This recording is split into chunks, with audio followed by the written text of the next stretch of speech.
আসসালামু আলাইকুম। আমার দেশ, আমি দেশে যাবো, আমি একদিন থাকি, 10 দিন থাকি, 1 মাস থাকি, 6 মাস থাকি, 1 বছর থাকি, ওটা আমার ইচ্ছের উপরে।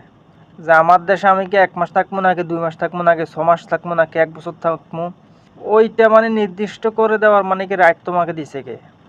এটা হচ্ছে আমার প্রশ্ন। যে আমার দেশে আমি একদিন থাকি 1 বছর থাকি, ওটা আমার ইচ্ছে। এই যে ধরেন আমি হাতের মানে মোবাইলটা নিলাম দেশে, এটা আমার ইউজ করা মোবাইল। তো এটা আমি ব্যবহার করতে হইব 2 মাস, 2 মাসের পরে যদি আমি আরও 1 মাস থাকি, ধরেন না 1 লাখ টাকা আমার মোবাইল, 1 লাখ টাকা যদি আমার এই ফোনটা হয়, তাহলে 60% সরকারকে ভ্যাট দিতে হবে, মানে 60,000 টাকা। আর যদি 6 মাস থাকে তাহলে 2.5 লাখ টাকা দিতে হবে। তো এ সুদির উপরে আইন তো করে মানে কি কোন জারুয়ে শিখেছে আর নেই গিন, মানে প্রবাসীরা সব জায়গাতে মানে কি নির্যাতিত হইতেছে। এককারী মানে বাংলাদেশ এয়ারপোর্ট থেকে শুরু করে প্রত্যেকটা জায়গায় মানে সকল প্রবাসীরা মানে কি নির্যাতিত হইতেছে। তারপরে এখন আবার আইন করতে আবার দেখতেছি যে শুনতেছে যে মানে কইতেছে প্রবাসীরা দেশে আসে 2 মাসের বেশি থাকা উচিত না। মানে তোরা এগুলোর মধ্যে বউ হলাম আইলে ফুর্তি করবি, আর আমরা এগুলোর মধ্যে মানে কি ফুটকি মারা খামো কেন?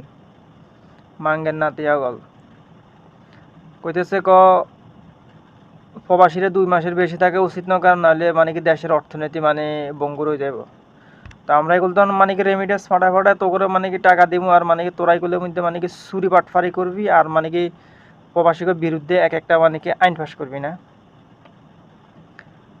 আওয়ামী লীগ আইলে বিএনপি নির্যাতিত হয়, বিএনপি আইলে নির্যাতিত হয়, আর বাংলাদেশের যে হালার করে হালাই ক্ষমতা হোক, প্রবাসীরা নির্যাতিত হয়।